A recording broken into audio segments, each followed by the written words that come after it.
Shalom, peuple de Dieu. Encore une fois, on a l'opportunité de se tenir devant vous et pour partager cette réalité. L'influence négative de la femme à son conjoint. Écoute-moi bien.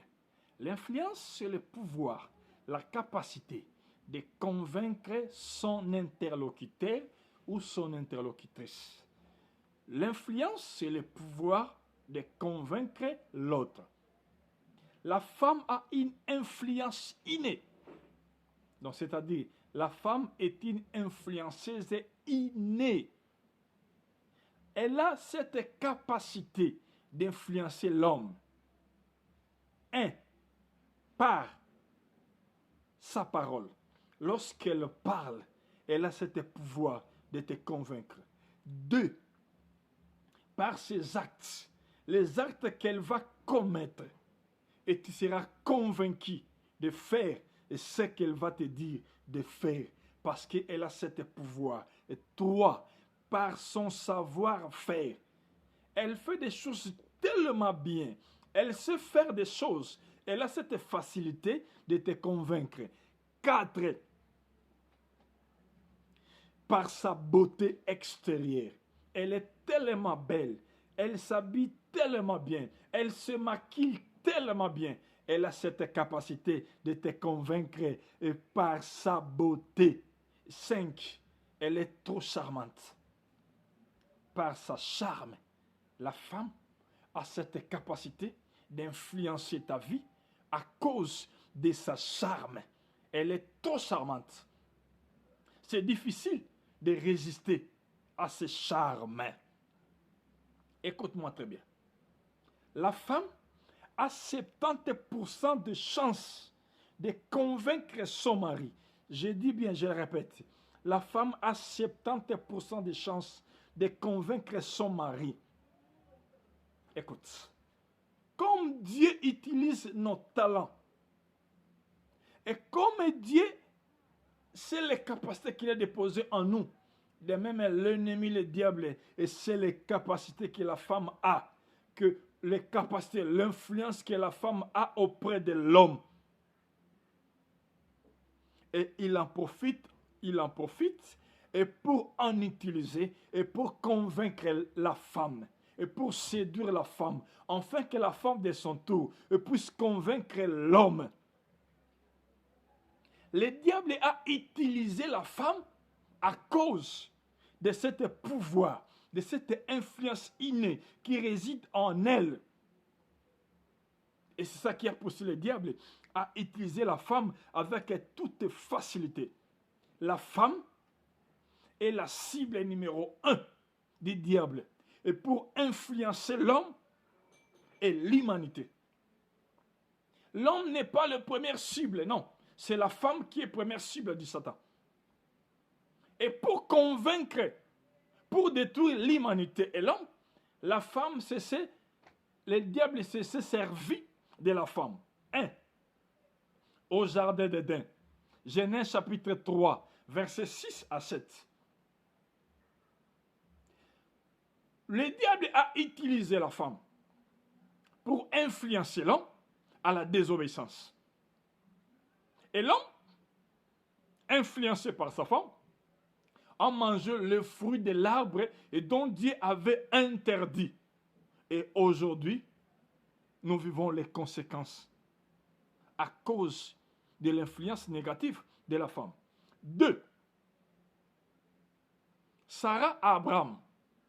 Écoute, Sarah a influencé Abraham à devenir polygame en épousant, en allant vers sa servante Agar l'égyptienne, en couchant avec elle. Et plus tard, la même Sarah influençant son mari de chasser la même Agar qui était portée et par Sarah auprès d'Abraham. Abraham devint polygame non par sa volonté, mais à cause de l'influence de sa femme au nom de Sarah. 3. La femme de Job.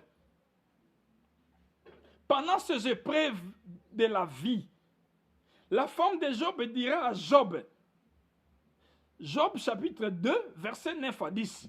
La femme de Job dira à Job, maudit Dieu et mère. Au lieu de dire maudit Dieu, enfin que nous mourrons ensemble.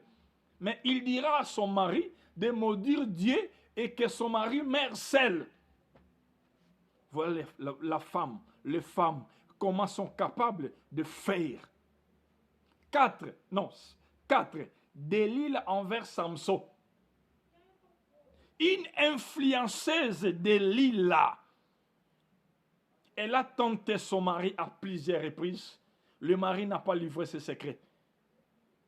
Mais elle a utilisé ses talents. Elle a utilisé ses qualités de femme. Elle a utilisé son influence féminine pour influencer son mari à sa destruction.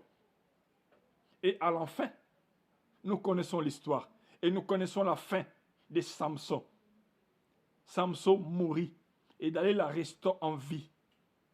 Juge, chapitre 16, 17 à 20. La femme a une influence négative. Le roi Akab, influencé par sa femme Jézabel, et le roi Akab, la femme Jézabel a influencé son mari dans le péché.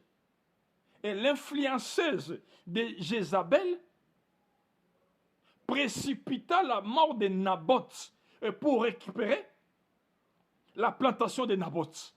Et à la fin des comptes, la mort est intervenue.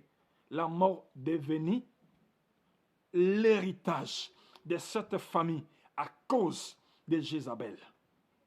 Toi, la femme chrétienne, tu es né de nouveau. Tu as accepté Jésus-Christ dans ta vie, étant ton Seigneur, étant ton Sauveur.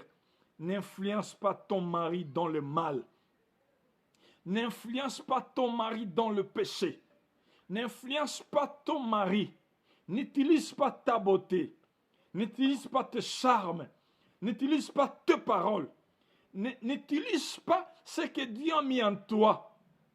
L'autre fois, Adam avait chanté pour Ève, cette fois-ci, l'os de mes os, chair de ma chair. Et cette femme a profité de cette chanson et pour dominer son mari et pour influencer négativement son mari. Ma soeur qui m'écoute en ce moment, n'influence pas ton mari dans le mal.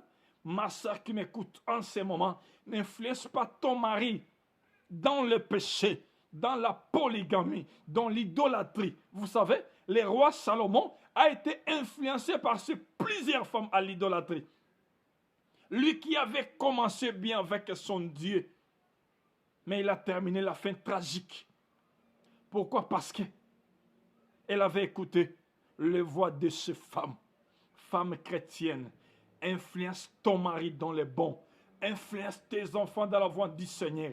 Influence ton mari à écouter la parole de Dieu, à chercher la force de Dieu, car tu as une influence dans ta langue. Cherche plutôt à influencer ton mari dans le bon. Cherche plutôt à influencer ton mari à faire mieux. Car tu as accepté Jésus-Christ et comme étant ton Seigneur, étant ton Sauveur, accompli l'œuvre d'un évangéliste, accompli l'œuvre d'une servante de Dieu. Amène ton mari, tes enfants dans la bonne voie. Ne l'influence pas à voler pour qu'il puisse te nourrir. Ne l'influence pas à piller le bien du pays pour t'enrichir, toi et ta famille. Ne l'influence pas à aller consulter les sorciers, les marabouts. Ne l'influence pas à aller s'agenouiller devant le bal, devant la starté. Ne l'influence pas à se sodomiser pour t'enrichir. Ne l'influence pas à sacrifier vos enfants. Ne l'influence pas à des comparaisons inutiles. Mais au contraire, influence ton mari à faire du bien. Influence ton mari à servir Dieu. Influence ton mari à être juste. Influence ton mari à faire la volonté de Dieu. Influence ton mari au nom puissant de Jésus-Christ.